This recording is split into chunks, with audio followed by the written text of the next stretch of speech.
Her neighbor smirked and said, "You'll be dead before winter." Margot Ellis, widowed planner and ex-friend of his late wife, didn't blink. Dean Kessler once shared bonfires and fence lines with her. Now he was dumping trash, firing rifles, and stealing inches of land. By fall, she owned his cabin, redrew the map, and erased his name in court ink. He broke the boundary. She made it permanent. All right, before we dive into this crazy story, do me a favor. Subscribe and tell us where you're watching from. The axe was heavier this year. Margot Ellis could feel it in her shoulders, her wrists, even in the way her breath caught when she lifted another log onto the splitting block. The early morning air still held the bite of last night's frost, and her gloves, stiff from age, creaked with each movement. She paused to catch her breath, a wisp of vapor escaping her lips, and leaned on the axe handle. Behind her, a crow cawed from the bare pine. Just beyond the wire fence, Dean Kessler's boots crunched on gravel.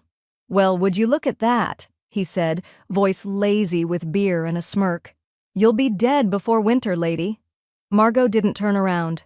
She kept her gaze on the half-split log. Dean chuckled, a dry, throaty sound. "Guess I'll get a better view once you're gone." He tapped the rim of his beer can against the fence post like it was a toast, then kept walking. She waited until his footsteps faded. The log cracked under her next strike with a clean, angry snap. That night, the wind hissed against the windows like it was trying to remind her of something. Margot lit the old oil lamp on the kitchen table and opened the bottom drawer of Ray's desk, the one she hadn't touched since he died. She found it beneath faded tax receipts and a bundle of architectural drafts. A sealed envelope marked in Ray's handwriting, "M. Only open if you're stuck." She stared at it for a long time before opening it. The paper inside was soft with time, folded carefully. "You were always the sharpest one. If things get ugly with Dean, don't forget how much land actually touches ours. Look in the freezer, bottom drawer." Margot swallowed hard. Her fingers trembled, not from fear, but from something older. Anger, maybe. Or memory. She stood, crossed the kitchen, and circled a date on the hanging wall calendar in red ink. October 2nd, reassess estate. The pen squeaked as she pressed too hard. She didn't care. 2 days later, Lori arrived from Seattle in her rust-spotted Subaru, all fleece and frustration. "God, this road gets worse every time." Margot smiled, handed her a mug of tea. "You just get softer." "Yeah, well, my chiropractor agrees." They sat on the porch, steam curling from their cups. The wind picked up, and with it came a familiar sound, a plastic bag flapping. Lori turned. "Oh, for crying out loud, is that Dean's crap again?" Margot followed her gaze. A torn garbage sack from across the fence had spilled into her yard. Fast food wrappers, broken beer cans, something oily and leaking. Lori stood. "I'll clean it." "No," Margot said firmly. "Let it sit." Lori raised an eyebrow. "Since when do you let trash fester?" Margot set her cup down slowly. "Since it started coming with fingerprints." That night, Margot sat alone at the kitchen table, the house silent except for the steady tick of the old brass clock. She opened a new notebook. On the first page, she wrote a single line in block letters, "Receipts to keep." Then, she turned off the light and walked to the freezer. She knelt, opened the bottom drawer. Her breath caught. The envelope was still there, just like Ray had said, and just as she reached for it, headlights washed through the window. A slow-moving truck, Dean's truck, driving past, not stopping, just enough to remind her he was close, too close. Margot didn't move until the lights faded into black.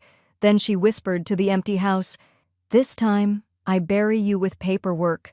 The next morning, Margot rolled out the county survey map across her kitchen table, weighing the edges with Ray's old drafting weights. Light from the east window hit the yellowed paper at an angle, revealing faint pencil marks. Notes, initials, a mess of overlapping lines.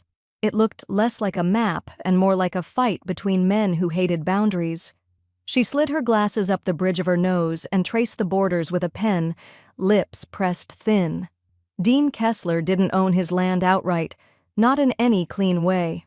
There were breaks, she could see them now, His supposed 20 acres were scattered, filed under different LLCs with names that reeked of camouflage: Granite Pines Holdings, Cedar Knot, Old Timber Creek LLC. Ray always said people hid things when they feared being seen. At noon, Margot brushed the crumbs from her sweater and drove into town. The courthouse was mostly empty, just the sound of a copier humming and the soft squeak of chair wheels behind glass partitions. Blake looked up as she entered. 40-something, cardigan over a county-issued button-down, and a face that always seemed half-distracted but never missed a detail. "Ms. Ellis, haven't seen you since April. Everything okay?" She set a printout on the counter, cropped satellite images from 3 winters ago, Dean's fence line barely visible under snow. "I need parcel records on this area. Historical filings, ownership transfers, and anything tax delinquent since 2007. Blake's brow lifted slightly. "That's a deep pull." "I brought tea." He smiled. "You always did play the long game." Within an hour, they were elbow-deep in archive boxes and dusty legal pads. It was Blake who found the easement error, tucked in a scan from 2008, signed by a notary who'd long since retired. "You're gonna love this," he said, tapping the screen. "The access road to his backup cabin? He doesn't technically own it. It crosses a parcel that defaulted 3 years ago. No transfer recorded." Margot's fingers twitched. "What's the status on that parcel now?" Blake turned to another terminal. "Tax delinquent. No payments in 18 months. Should have gone to auction last quarter, but someone pushed a hold. Probably him." She didn't say anything, just stood there, reading and rereading the screen. Quiet title, Ray's voice echoed in her memory. Always a chess move ahead. She left the courthouse and drove straight to Sharon's office, 2 stories above the hardware store. The lawyer had silver hair like wire and eyes that didn't blink unless it was worth the effort. "I want to file a research intent on that parcel," Margot said. "Quiet title if the records check out." Sharon listened, thumb tapping against her coffee mug. "You're not just poking the bear, you're walking into his den." Margot folded her hands. "He's the one who started clawing." Sharon leaned back and gave the smallest of nods. "Then we move fast." By the time Margot pulled back into her driveway that evening, the sun had dipped behind the ridge. The cold was coming in early. Again. She stepped out of the car and heard it. Thumping bass, a far-off cheer, the unmistakable crack of a rifle echoing off the trees. Dean was throwing another one of his weekend tantrums. Music blared from his side of the woods. Pickup trucks lined his gravel driveway like a tailgate party at the gates of hell. Floodlights lit up the side of his cabin like it was a stage. Someone let off another shot, followed by laughter. Margot didn't flinch. She stepped inside, locked the door, and picked up the phone. "Ranger Station," came the voice on the other end. She spoke calmly, without emotion. "Multiple shots fired, possible unregistered activity off the Timberline turn. Lot 32. You might want to send someone before it becomes a search party." She hung up. No name, no fuss. Then she pulled down the attic ladder, climbed the narrow steps, and brought down another box of Ray's maps. Inside the top folder was a diagram marked in his bold black strokes, boundary lines, elevation marks, easements, and something circled in red, a small hand-drawn X, right where Dean's second cabin sat. She didn't need to know what it meant yet, only that it was already hers. The cold bit harder that week. Morning frost painted the porch railings like chalk lines, and Margot's breath came in clouds even inside the kitchen. She opened the freezer to grab a soup container and paused. There, behind an old ice pack and a forgotten sleeve of English muffins, was a flat white envelope in a Ziploc bag. She pulled it out slowly, the corners stiff with ice crystals. Ray's handwriting again, blockier this time, rushed. The top read, "Back up, if Kessler ever circles back." Her thumb trembled as she opened it. Inside, a folded sheaf of surveyor notes dated 15 years ago. Lot elevations, parcel lines, notations in Ray's shorthand, and at the bottom, a handwritten addendum clipped to the main page. Client D. Kessler requested informal review of old timber split, never paid invoice, advised not to file under Ellis name due to conflict. Marked access path discrepancies for future legal clarity. Ray had worked on Dean's land, quietly, and Dean had stiffed him. Margot stared at the papers, heart thudding. It wasn't just pettiness now, it was leverage, clear and legal. She walked it straight into Sharon's office that afternoon. Sharon didn't speak for a long while. She read, then reread the notes. When she finally looked up, her face was stone. "This is a gold mine. He used your husband's credentials to skirt a real survey, then left you holding the bag." Margot nodded. "Can we use it?" "We're already filing on the easement. This lets us double down. Assert boundary ambiguity, claim historical conflict of interest, and flag his title for review." "Will it hold?" Sharon tapped the packet once against her desk. "It won't have to. It'll slow him down long enough for us to plant the flag." That night, Margot pulled her heavy coat from the closet and stepped out into the dark. The air smelled of pine and smoke, and something sour from Dean's side. Burned meat, maybe, or spilled fuel. From her back porch, she could see the red blink of Dean's motion light flickering behind the trees. Her eyes narrowed. She walked the perimeter slowly, taking photographs on her old Nikon of where his woodpile had slumped onto her side of the line, where an old gutter leaned into her drainage trench. Encroachments. Every inch mattered now. The next morning, Lori called from Seattle. "You're getting mail from the clerk's office?" Margot smiled faintly. "Blake's faster than he looks." "Also," Lori said, chewing something, "your neighbor's a pig. Google Street View updated. His cabin looks like it belongs on a meth docuseries. Want me to catalog anything?" "Start with the fence line and the trash barrels near the property pin." "Say less. I made a spreadsheet." Margot chuckled quietly. "Of course you did." Later that day, Margot drove into town for salt and lamp oil. She parked near the co-op, barely out of the car when Dean Kessler stepped out from behind a beat-up SUV, drink in hand, smile already curdling. "Well, well," he said, stepping closer. "Still breathing?" "Miracle." Margot didn't flinch. "Planning to outlive my enemies." Dean's smile faltered, just slightly. "You ought to be careful what you dig up. Lot of people don't like mess stirred." She looked at him like she'd look at a muddy boot print on her clean floor. "That why you skipped the survey fee?" His face twitched, just enough for her to see it. She walked past him without another word.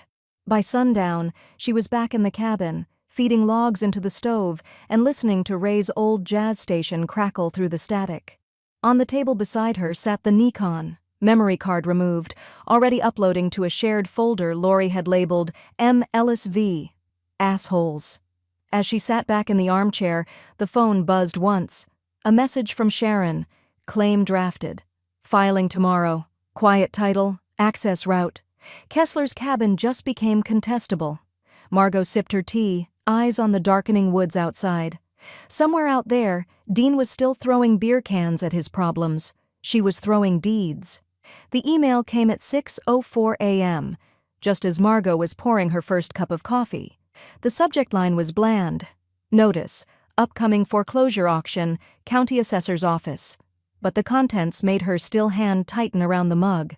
Parcel number 347B, 1.1 acres, bordered her eastern tree line, legally owned by Granite Pines Holdings, LLC, which she now knew was just one of Dean's aliases in legal camouflage. She hit print, slid the paper into her red file folder marked K, and picked up the phone. Blake answered on the second ring. "Early bird. Just confirming what I saw in the notice. That acre behind his well. It's in the next auction?" Blake sounded impressed. "You move faster than most developers. Yeah, it cleared delinquency. No legal challenges filed. It's eligible." "And if I were to bid?" Margot asked. "You'd need a front. If it goes to auction and he sees your name—" "It won't," she interrupted. "We'll go through the Ellis Preservation Trust." She heard him tap on a keyboard. "All right, but you'll want Sharon to review. It's a tight window." "She's already looped in." There was a pause, then a small chuckle. "Margot, remind me never to live next to you." By afternoon, the paperwork was rolling. Margot sat in Sharon's office as the lawyer slid the final forms across the desk. Her nails were painted the same hard crimson as her reading glasses. "You now legally own the acre that feeds water to his main cabin," Sharon said, signing with a firm stroke. "He doesn't know it yet, but that's the point. Margot nodded. I want a fence installed along the full boundary. Steel posts, pressure-treated, survey correct. Sharon smirked. You want him to feel it. I want him to understand it. She left the office and made 2 calls, one to the fence company, the other to Lori. When the crew arrived 2 days later, Dean was on his porch shirtless, barking into a cell phone. His eyes tracked the workers unloading posts and digging holes, confusion giving way to rising fury. He crossed the tree line fast, boots crunching over brittle pine needles. Hey, what the hell is this? Margot stepped out from her cabin, coat buttoned, clipboard in hand. Dean jabbed a finger toward the surveyor. Is this some kind of joke? No joke, Margot said evenly. You're standing on my land. The hell I am. This is my line. I had it marked 15 years ago. By Ray, she said, letting the words hang. Which you never paid for. He blinked. His breath steamed in the cold. You're bluffing, she tilted her head. You're trespassing. The foreman held up the signed work order. Says Ellis Preservation Trust owns this parcel now. We got the county map update and everything. Dean's eyes darted from the papers to Margot's calm face, then back to the growing fence line cutting across his view of the mountain. The posts stood tall, clean, straight, permanent. He stepped back, jaw flexing. This isn't over. No, Margot agreed, but that part of the yard is. Dean turned, cursing under his breath as he stalked off. A beer can rolled off his porch steps as he slammed the door behind him. Later, Lori FaceTimed from Seattle, hair in a messy bun, blue light from her monitors washing her face. I saw the update, she grinned. You got the acre, and he just lost water rights? Informally, but it's going to hurt, Lori whistled. He has no idea what just happened, does he? Margot looked out the window. The new fence posts stood like quiet sentinels against the gray hillside. No, she said, but the mountain does. She reached for her pen and added another line in her red notebook under receipts to keep. Parcel 347B acquired. Fence line drawn. Watch for retaliation. Outside, the wind picked up again, but this time it didn't feel cold. It felt like momentum. The sound of stakes being driven into frozen earth echoed like slow gunfire through the pines. Margot stood at the edge of the ridge, arms crossed against the cold, watching the surveyor's team work. The lead, young, polite, and meticulous, checked the GPS reader strapped to his chest, then drove a steel marker into the dirt with a clean swing of the mallet. It landed just 5 feet from Dean's tool shed. Marker 3, the surveyor called. This is the official northeast corner, GPS locked and filed? Margot nodded. Paint it bright. Red. I want it visible even in snow. He dipped the tip of the rebar in fluorescent spray paint, then logged the coordinates. Dean's shed was crooked, sun-warped, and patched with mismatched plywood. From where she stood, Margot could see the corner of its base extending just past the line, her line now. An hour later, she heard the inevitable roar of Dean's truck tearing up the gravel. It stopped short. He flung the door open, barely closed it behind him before storming toward the marker with a crowbar in hand. What the hell is this? He spat. Some joke? The surveyor didn't flinch. Official county boundary per your neighbor's ownership claim, records confirmed, filed this morning. Dean's boots crunched as he marched toward the stake, then stopped when he saw the fluorescent red. That's my damn shed. It's not on your damn land, Margot said from the porch. Her voice was calm, arms still folded. You built over the line, unpermitted. Dean turned, his face flushed beneath his scruff. You think you're gonna tell me where my land ends? Sharon's letter arrived 2 days later. Hand-delivered, notarized, and stapled with a copy of the new GIS map. It was simple. Notice to remove structure encroachment. Parcel 347B, owned by Ellis Preservation Trust. 7 days to comply. Dean didn't take it well. He tore down the marker that afternoon. Margot wasn't home when it happened. She was at the clinic for a routine blood draw, but her trail cam was. Mounted behind a birch, motion-triggered, it captured everything. Dean yanking the stake from the ground, dragging it behind him like a trophy, spitting into the dirt where it had stood. She watched the footage later that night with a glass of wine and no expression. The next morning, she slid a USB drive across Sharon's desk. "Vandalism clear and recorded," Sharon said, reviewing the footage. "That shed just became a liability. His, not ours." Margot nodded. "He thinks breaking a stick ends a boundary." Sharon was already dialing the county ranger station. By Friday, the report was logged. Blake called before lunch. "I heard about the incident," he said, his tone careful. "Ranger filed the vandalism report under documented retaliation. That's rare." "Good," Margot said, "because I want it added to the title file." Blake hesitated. "That brings it into court territory. Once it's in county records, there's no walking it back." "That's the idea." Later that evening, Margot stepped outside as the first real snow began to fall. It came light, brushing over her boots, dusting the roofline. In the silence, the boundary looked clearer than ever, the fresh red spray on the remaining markers glowing faintly under her porch light. Dean's cabin was quiet. Too quiet. She opened her notebook, added 2 lines, stake removed by other party. Title integrity compromised, awaiting court date. The pen scratched with a satisfying finality, and then her phone buzzed. It was an alert from Lori's shared drive, a new upload. She clicked it. The video loaded slowly. Dean, earlier that afternoon, pacing in his driveway, screaming into his phone. The audio barely picked it up over the wind, but one line came through clearly. "She doesn't get it. Once I tear that damn shed down, there's no record she can hold." Margot smiled coldly. He had no idea how much stronger her case just became. The first birch fell in the spring of 19. Margot remembered the snap. Clean, brutal, final. Ray had planted that tree the year they moved in, his way of softening the sightlines, as he used to say. Dean, then still pretending to be neighborly, had mumbled something about opening up the view. By the time Margot came home from town, 3 of the oldest trunks were lying in a pile, cut with a chainsaw that reeked of beer and bravado. She never forgot that week. Now, standing at the edge of her property with pruning shears in hand and the sun low behind her, she stared at the tangled brush that bordered Dean's gravel path. Shrubs, saplings, unruly limbs grown fat with years of neglect, enough growth to muffle a house from the road, enough to protect a man like Dean from the eyes of future buyers. She clicked the shears once, sharp, clean. Then she went to work.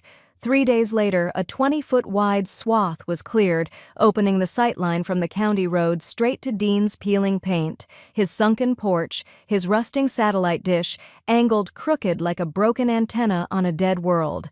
Lori FaceTimed during the cleanup. "You're really doing it. I see the pile behind you." "I'm just making the landscape honest," Margot said. "Feels surgical." "Good." That evening, she installed the motion lights. 2, one facing the path leading from her cabin, the other aimed directly at the strip she'd just cleared. "Bear deterrent," she explained to no one, hammering the base plate into the post. "Night vision, too." When the sun dipped, they clicked on automatically, bright white beams slicing the dusk. Dean's window lit up seconds later, then closed again, hard. The next morning, Lori sent a file. "Been digging," she said. "Dean's LLCs aren't just sloppy, they're broke." The spreadsheet loaded on Margot's screen like a war map. Granite Pines Holdings, 2 federal tax liens, Old Timber Creek LLC, mechanics lien from a failed roofing contractor Red Clay View, LLC, suspended in Idaho and Montana for failure to report income. "Stacking paper," Lori added. "Just not the kind you want." Margot leaned back, her tea forgotten. "How fast can Sharon file?" "Already pinged her. She's on it." By week's end, Sharon had drafted the lien. Quiet. Lethal. Claim for damages due to encroachment, unauthorized structure, and retaliatory vandalism. Filed against Dean's primary holding, the lot his main cabin sat on. "Once this hits the register," Sharon said over the phone, "he'll need to clear it before any sale. Transfer." Or Refi Margot scribbled another entry in her notebook. "Liens on file. Visibility reset. Buyer deterrent locked." The next morning, a white SUV with out-of-state plates pulled up to Dean's driveway. A couple stepped out, mid-40s, walking slow, looking around. Dean emerged shirtless again, gesturing wildly, laughing too loud. The woman looked toward the road and saw Margot's cleared tree line. Her face changed. Then the lights clicked on. Both of them turned sharply. Margot watched from her porch as they got back into the car and drove away. Dean looked up at the sky and roared. That night, Margot sat at her kitchen table with Ray's old lantern flickering and a folded printout of Dean's lean stack spread beside her. The trail cam caught something again. Dean stumbling through the brush after dark, flashlight in one hand, bottle in the other. The motion lights triggered as he got too close. He flinched like he'd been struck. Margot rewound and played it again. And again. She poured another glass of wine and hit save. Then her phone vibrated. A text from Blake. He called the assessor's office, wanted to know if a lien can be undone by apology. We said no. Margot smiled. The trees were gone. But the roots? The roots were hers now. Margot first noticed the sudden hush of Dean's property on a Tuesday afternoon. No shouting, no revving engines, not even a beer can clinking on the porch. Just an unnatural quiet. The kind of quiet that meant a performance was being staged. By Thursday, it was confirmed. A cluster of unfamiliar cars idled at the edge of his gravel drive. A private showing sign had been duct-taped to a tree, barely covering a faded "No Trespassing" plaque. Margot changed into her town clothes, dark jeans, waxed coat, neat scarf, and tucked her hair beneath a soft knit cap. Then she walked down the ridge. Dean didn't recognize her at first. He was too busy flashing fake warmth at a trio of buyers from Washington. 2 couples and a solo investor type with wraparound sunglasses and polished boots that had clearly never seen real mud. "This is your full mountain privacy zone," Dean boomed. "Year-round well access, 0 HOA, and room to expand. You can't get this kind of footprint up in Sandpoint anymore." Margot stepped up onto the gravel with a light smile. "Oh, good," she said sweetly. "Still showing the place without disclosing the liens?" Dean froze for half a second. "I'm sorry. Who are you?" One of the women turned. "Are you a neighbor?" "I am. Emsa Ellis," she said, extending a hand to no one in particular. "Just popped over to say hello, thought I'd meet the folks possibly moving in." Dean stepped between her and the others. "You need to leave. This is private." "Sure, of course." Margot nodded as she strolled slowly toward the edge of the cabin. She gestured lightly with a gloved hand. "Just thought someone might want to ask about the open septic vent out back, or the fact that his well access cuts across a parcel currently tied up in county court." The investor frowned. "Wait, what?" Dean's smile turned to stone. "She's just bitter. Old neighbor feud. You know how that gets." "Nothing bitter," Margot replied. "Just cautious. You'd be surprised how many mountain cabins around here sit on shaky title." The woman from earlier pulled out her phone. A moment later she muttered, "Court filing. It's online." The second man, quiet until now, spoke. "You sure that septic's up to code? Smells like gray water." Right then, as if staged by the mountain gods themselves, a biker buzzed by on the newly cleared county shoulder, engine loud, jacket catching the breeze. He shouted over the rumble, "Nice trail, Ellis." The woman turned. "Ellis?" Margot smiled. "Ellis Preservation Trust. I've been here a while." Dean's eyes were dark now, fury building beneath the surface. "Get off my property." "I'm on the road easement," she said calmly. "Just observing." She turned to go, then paused by the hood of the investor's Range Rover. From her coat pocket, she pulled a small white card and placed it gently beneath the wiper blade. Clean serif font. No fluff. M. Ellis Ellis, Preservation Trust Land Use Advisor, Coeur d'Alene Region. Dean stormed toward her, but one of the buyers intercepted him with a raised hand. "This isn't going to work for us," the woman said flatly. "Too much heat. We're not looking for a fight. We're looking for a place to decompress." "You want the mountain life," Margot said softly. "You ought to know where the fault lines are." Dean shouted something behind her as she walked back up the ridge, something about her being a liar, a witch, a lunatic, but the words didn't land. They bounced off the light snowfall, faded before they reached her coat. She made it back to her porch, just as Blake's name lit up her phone. "Voicemail." Hey, just FYI, 3 title search inquiries just hit Dean's lot. Your little plan's got legs. People are talking. Margot stood by the edge of the porch, watching the taillights disappear down Dean's drive. The wind curled up the slope behind her like applause. And the cards she left behind? She had more of them, a whole stack. The locals heard him before they saw him. Dean's voice carried across the gas station lot like a diesel engine with a loose belt, grinding, persistent, impossible to ignore. "I got nothing but wet pine and bark rot," he griped, slamming the tailgate of his truck. "Season ain't even peaked and I'm already out. Nobody sells dry anymore. You gotta be a damn millionaire just to heat your home now." 2 mechanics leaned on the hood of a dusty Jeep, exchanging looks. One sipped coffee, the other stared into his cup like it might save him from joining the conversation. Inside the station, Margot kept her face down beneath the brim of her hat as she paid for propane. The cashier gave her a tight smile. "Town sure feels smaller lately," he said quietly. She didn't reply, just tapped her card, grabbed her receipt, and walked out. By the time she returned home, she'd already made the call. The delivery came 2 days later. No invoice, no sender name.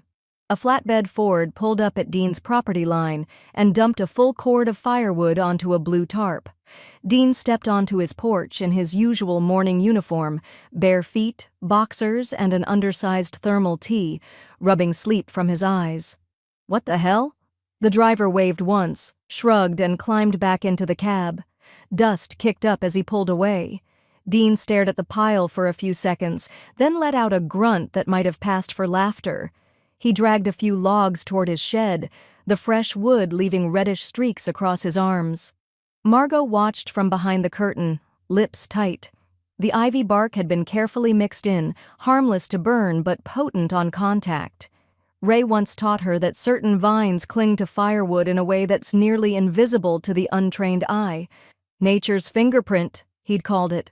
By Friday, Dean hadn't been seen in town. By Sunday, Blake called. "You hear about the rash?" Margot sipped her tea. "Should I have?" "His arms are covered. Face, too. Doc at urgent care told my cousin it looked like chemical exposure, but Dean's claiming it's allergies." "Well," Margot said, "we're all sensitive to something." She hung up and dialed Sharon next. "We ready to file the health complaint?" Sharon didn't miss a beat. "Already drafted. Septic tank hasn't been registered since 2014. We can file it under nuisance violation and request emergency inspection." "And who triggers the inspection?" "Blake, if he gets a tip." An hour later, a quiet alert hit the county inbox. Dean's tank had overflowed last spring during snowmelt, captured in Lori's spreadsheet with geotagged photos. By Tuesday, a county vehicle rolled up Dean's drive. Red tape was tied around the tank entrance by noon. Margot watched from her porch as Dean, still blotchy and scratching, argued with the inspector. His voice cracked as he pointed at the woods, the tank, the house. "This is harassment. I've lived here 20 years. The inspector didn't flinch. "And the law's been around longer than that." Margot closed the curtain. That night, as she sat beside the fire, a knock came at the door. Not many people knocked on her door anymore. She opened it cautiously. The man was mid-30s, wind-chapped, with a fleece jacket and a notepad in hand. "Hi," he said. "You Margot Ellis?" She hesitated. "Depends who's asking." "Name's Kyle Mercer. I write for North Range Quarterly. I'm doing a story on boundary disputes up here. Real estate, land fights, title fraud. Your name keeps coming up." Margot said nothing. "I'm not looking to cause trouble," he added. "But I've talked to a few county officials. One of them called you a legal glacier. I'd like to know what that means." She stepped back slightly, eyes narrowed. "Come back tomorrow," she said. "Bring boots, and questions that matter." He smiled. "Fair enough." As she closed the door, the fire cracked behind her. She turned and wrote a new line in her notebook. Now they're watching. Time to control the story. The envelope sat unopened on the mantel for over a year, Ray's handwriting crisp on the front. "Activate only if the wolves circle." Margot opened it the morning after Kyle's visit. The mountain air felt colder than usual, the clouds sitting lower against the ridgeline, pressing down like a warning. She sliced the seal with her thumbnail and pulled out the documents. Ray had drafted it himself, tight, professional, bulletproof. A clause buried in the founding terms of the Ray Ellis Foundation Trust, first right of refusal on any adjacent parcels provided legal interest had been established. And thanks to Dean's tangled web of liens, violations, and retaliatory filings, Margot's interest wasn't just legal, it was documented, notarized, and currently sitting in half a dozen county inboxes. By noon, Sharon had everything loaded. He tried to float a refinance on his main parcel. Last week, Sharon said, reviewing her laptop. Rejected. Too many red flags. He's hanging by one thread. You cut it. We own the property. Margot nodded. Do it. The offer went out that afternoon. Formal, binding. The trust would buy the mortgage. Not the land. Not yet. But the debt Dean still owed on it. By Tuesday, Dean stormed into Blake's office with a folder of crumpled paperwork and a bleeding scratch down his cheek. You can't let her do this, he barked. Blake didn't blink. It's legal. She's bleeding me dry. Blake glanced at the screen, then back at him. Number, she's paying what you owe. That's how debt works. Dean slammed his fist against the counter, knocking over the stapler. Back at home, Margot was waiting. She knew he'd come. She heard the truck before she saw it, spinning up the gravel, brakes locking just shy of her front step.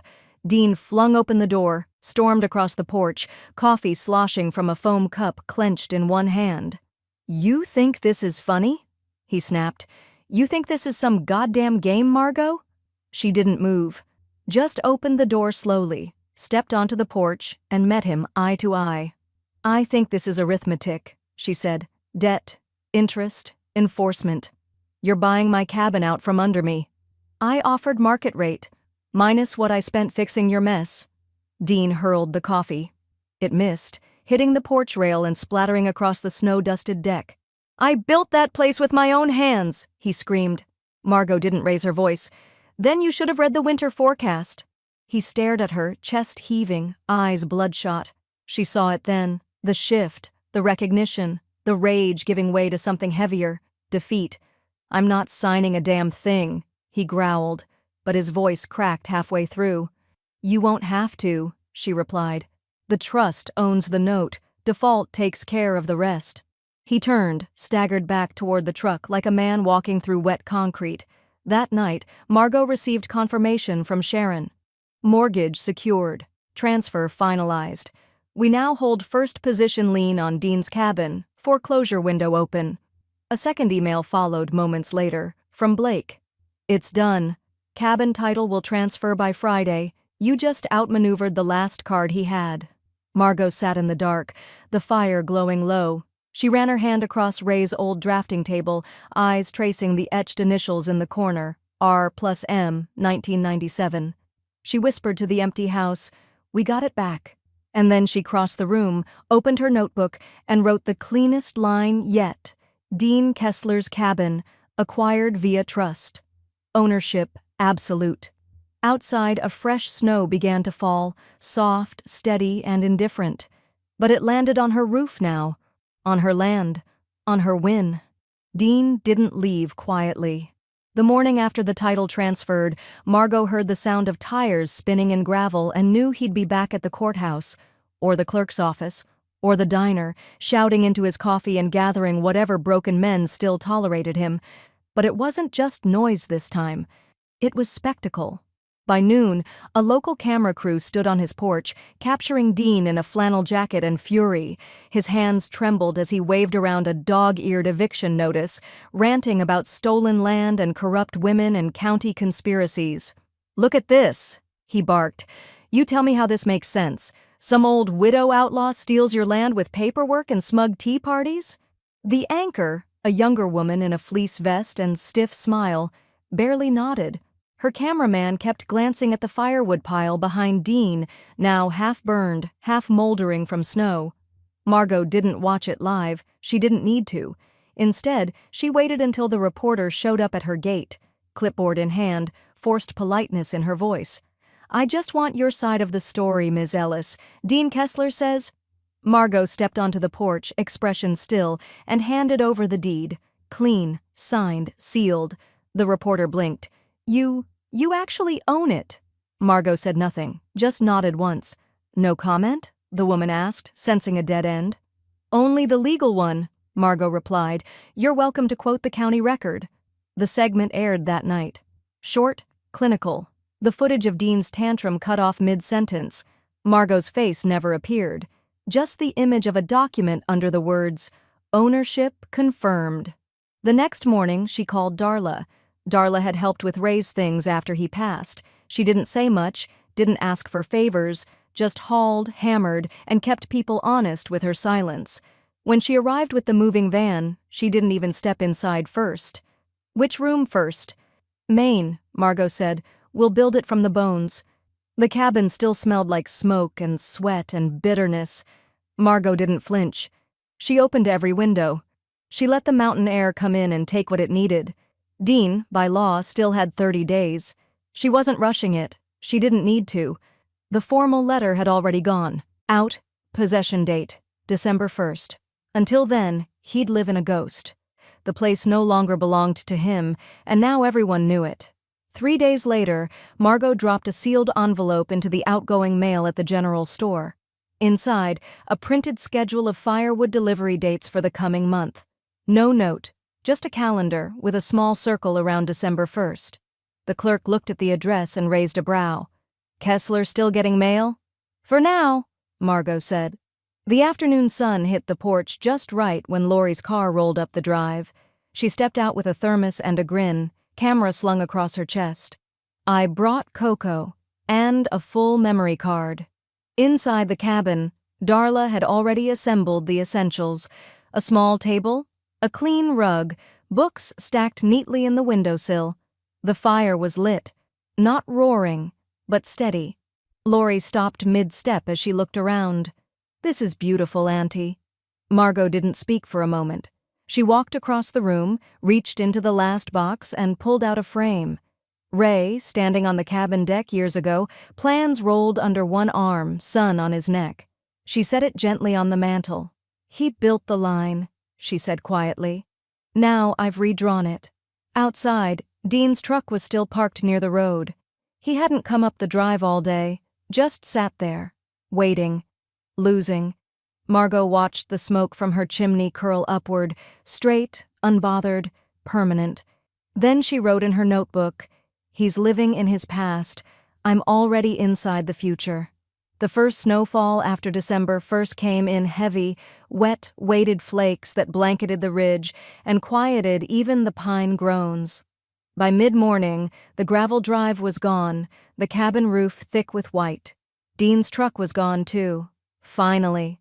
Margot stood by the window, watching the smoke curl from her chimney, and reached for her notebook.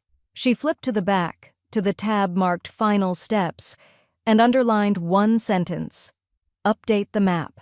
By 10, she was in the county assessor's office with a rolled-up version of Ray's original plot map, a flash drive, and a merger deed signed in triplicate. Blake looked up from his desk, already smiling. "You always come in like it's a chess move." "It is," she said. "Final one." He unrolled the map carefully, smoothing it over the counter with both hands. Margot stood silently as he compared it to the GIS overlay on his screen.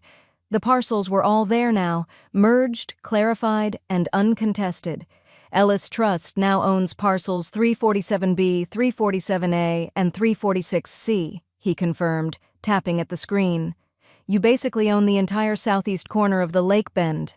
"I don't want fences," Margot said, "but I want the lines documented, publicly." Blake nodded.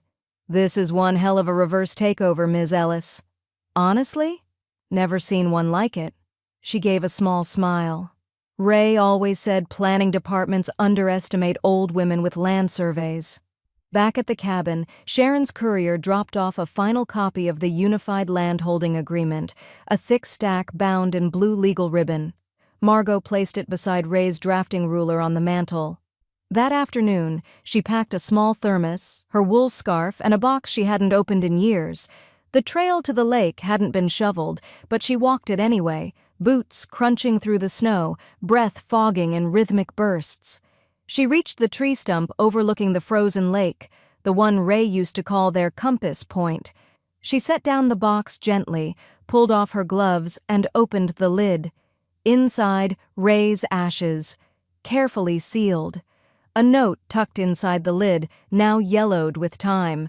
"Scatter where it matters, where we built something that lasted." She scattered the ashes slowly, deliberately. The breeze pulled them out over the snow-blanketed lake, soft and quiet.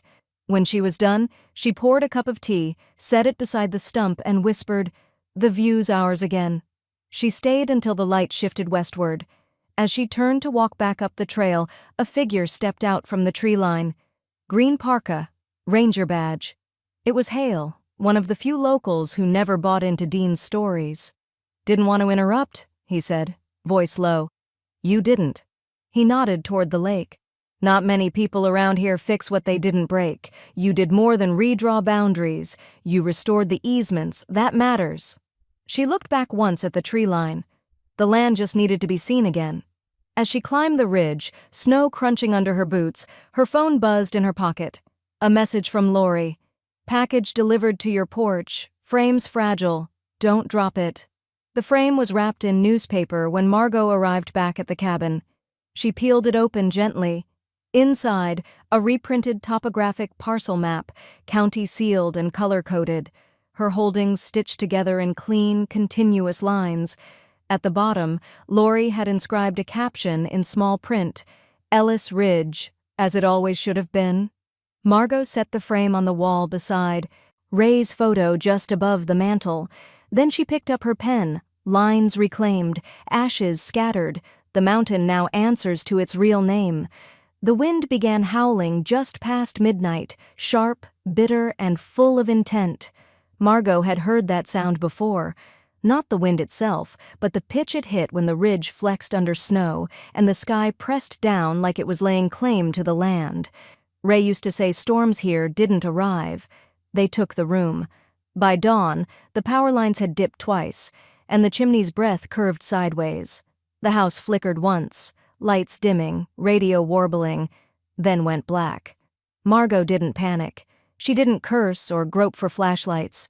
She walked to the far side of the kitchen, knelt beside the brick panel Ray had installed behind the pantry shelves, and pulled it loose with a short, practiced twist. Behind it, a second flue and a cast-iron stove, matte black, still solid, still waiting. She opened the hatch. Dry, intact, almost reverent in its simplicity. By 8, the scent of baking bread drifted into the front room. She'd used Ray's old sourdough starter, revived last fall, and the iron pot he'd claimed was overkill until winter made it necessary. Outside, the ridge was white. Wind roared past the cabin like a freight train hunting for something to tear loose. But nothing moved, not this time. At 10, someone knocked on the door. She cracked it open to find a woman from 2 cabins down, Bev wrapped in 4 layers and blinking through the blowing snow. "You got heat?" she asked, cheeks flushed. Margot nodded and stepped aside. "Stove's hot. Tea's on." Soon Bev was seated by the fire with a biscuit in hand, socks drying on the hearth. They didn't speak much, just sipped, listened to the wind, and existed. By noon 2 more neighbors came, then a third, a knock, then another. No one asked questions, no one made a scene. Margot kept the kettle full, the biscuits warm, and the silence safe. At one point, a teen boy from the far end of the ridge showed up, tall, underdressed, shovel in hand. He paused on her porch, awkward in the way that only 17-year-olds can be around strong women who've clearly done more with their lives than most men in town ever would. "You want help clearing the path?" he asked, voice cracking just a bit. Margot looked him over. The wind hit the back of his hood and nearly spun him around. "You live down in the hollow?" He nodded. "Why are you up here?" "My mom said you'd have backup heat. People should check on you." Margot almost smiled. Almost. Instead, she stepped aside and handed him a pair of Ray's old gloves. "You shovel the front and side steps," she said. "You earn tea." He grinned. "Deal." He worked the whole hour, then sat beside the stove with wet boots steaming and crumbs on his sleeves. "You live like a queen up here," he said, looking around the room. Margot leaned back in her chair, one hand on her tea, the other resting on the map frame Laurie had sent. "Queens build alone sometimes," she replied. He didn't know what to say after that. Most people didn't. By nightfall, the wind had softened, its rage spent. The others filtered back down the hill, one by one, lanterns bobbing into the snow glow. The teen waved once at the door. "You're good up here?" he asked. Margot nodded. "Better than ever." She shut the door behind him and bolted it. Alone again. But not lonely. She poured herself one more cup and stepped onto the porch. Snow piled along the railing, untouched. She scooped a handful, packed it, and tossed it into the dark. It disappeared without sound. Just like Dean had. The sign was still nailed into the tree when she found it. Splintered at the edge, the paint faded to a sickly ochre. "Kessler Trail," it read. Ray had always hated it. Dean had hammered it in years ago without asking. Just one more way to carve his name into something that wasn't his. Back then, Margot had let it go. Not because she agreed, but because the battle hadn't been worth the breath. Now it was. She pried the sign down with the back of a crowbar, the wood groaning as the rusted nails gave way. She didn't flinch when it cracked in half, just gathered the pieces and carried them to the fire pit behind the cabin. She didn't say a word as she lit it, just watched it burn. By mid-morning, she was in the shed with her brushes, pulling down the last of Ray's supplies, the ones he'd stashed for when we retire and get bored. The new plank was simple, a clean cut of pine, sanded smooth, primed the night before. She painted in silence, steady hand, no stencils, just the name that had waited long enough. Ellis Ridge. That afternoon, Sharon filed the updated designation with the Idaho Forestry Council. It would appear on the next trail map, public, permanent. A week later, the blog post went live. Laurie had set it up for her, a clean, no-nonsense platform titled Notes from the Ridge.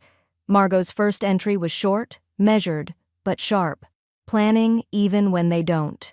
See you coming. They laughed when I asked about easement records. They smirked when I quoted zoning statutes. They shrugged when I bought wood and scoffed when I planted flags. But land listens to the steady hand, and the cold keeps receipts. This ridge was taken without noise, and now it holds its name. M. Ellis. Within 2 days, it had over 8,000 shares. Local news picked it up, then regional outlets, then one of those strange, sharp corners of the internet where policy meets poetry. Her words started trending in places she'd never been, and never cared to go. But it didn't matter, because people were finally seeing what she had built. Laurie called, her voice all buzz and caffeine. "We need to formalize the retreat idea." "What retreat?" "The one people are asking for.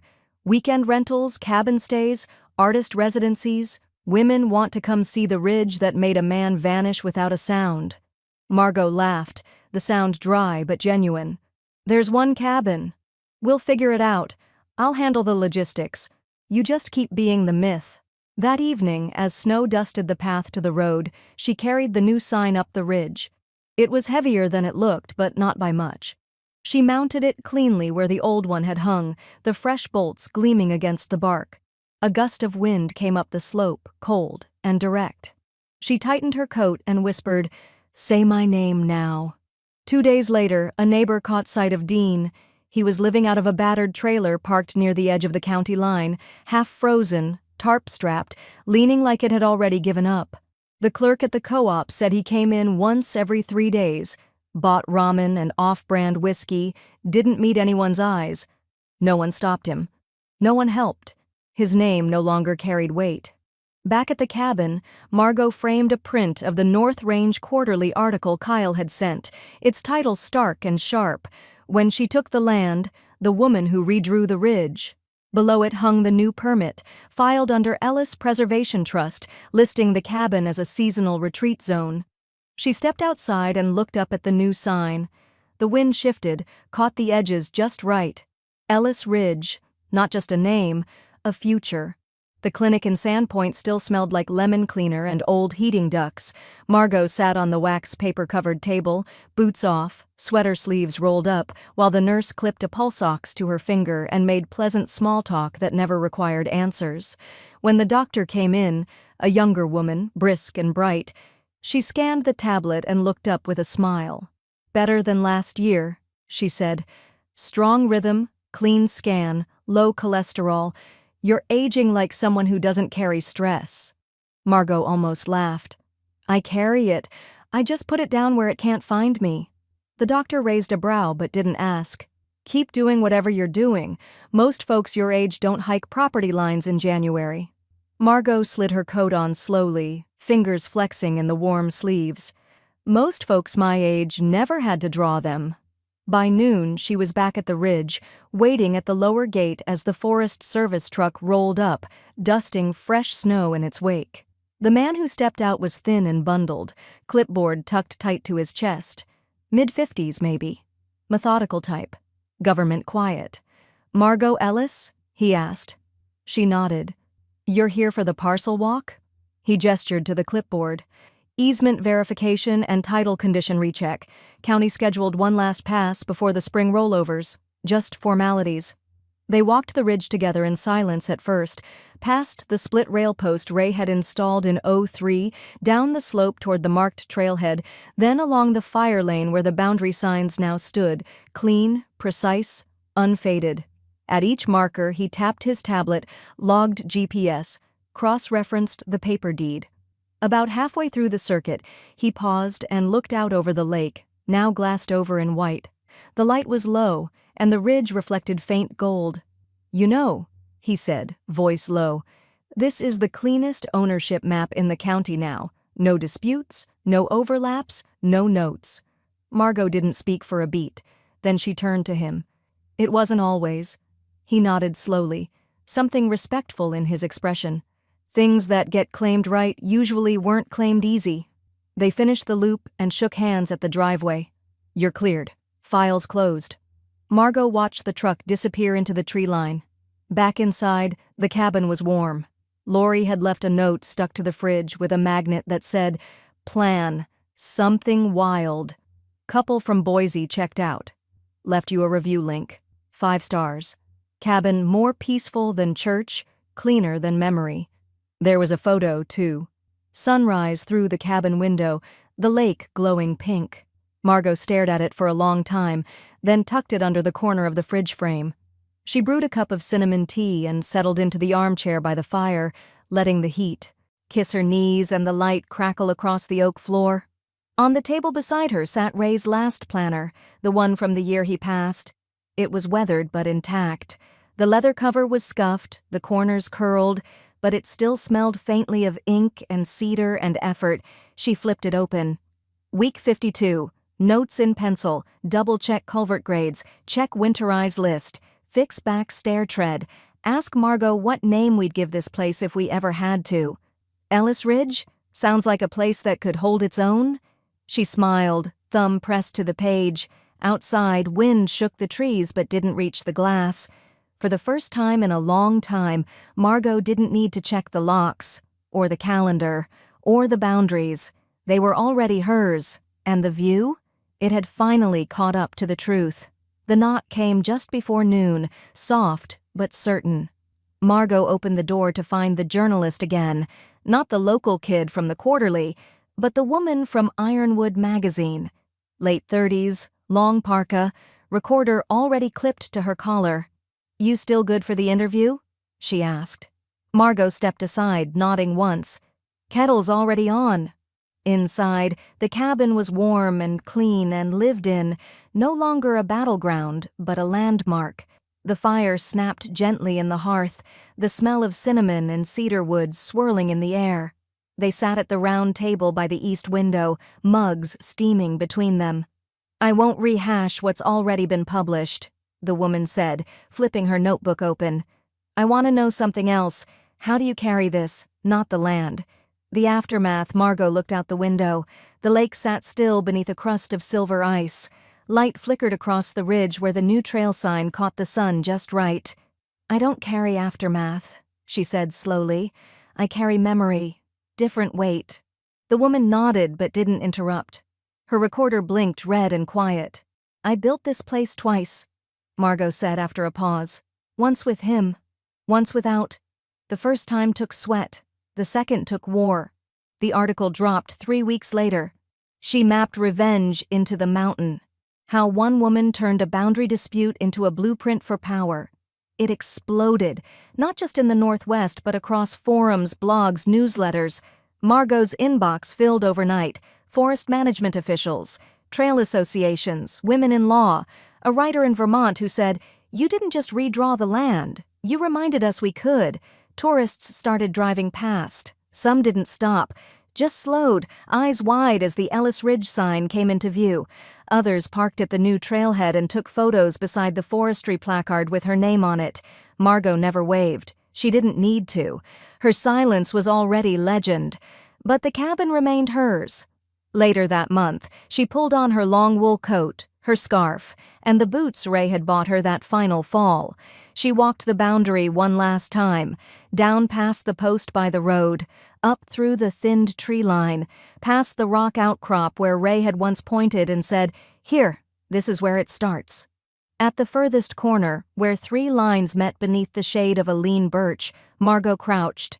She dug carefully, clearing away snow and frozen needles, until the earth gave just enough to place what she'd carried with her all morning. A small stone, smooth and dark, the initials carved by hand, R+M. She pressed it into place with her gloved palm, firm and final. "I drew the line," she whispered, "but we both held it." On the way back, the sun was dipping low, turning the ridge into amber and fire. She climbed the steps to the cabin just as the first cold wind of dusk reached the porch. Inside, the fire crackled again, steady now, not raging, just enough to hold the night. She poured herself a last cup of tea and sat by the framed map, Ray's photo beside it. Outside, wind stirred through the trees, pulling faint laughter from the pines. And then, as if time itself wanted closure, a single phrase rose from the quiet, old but undefeated. "He said I'd be gone before winter. I stayed." Margot leaned back, her voice no louder than the fire, "and took the view."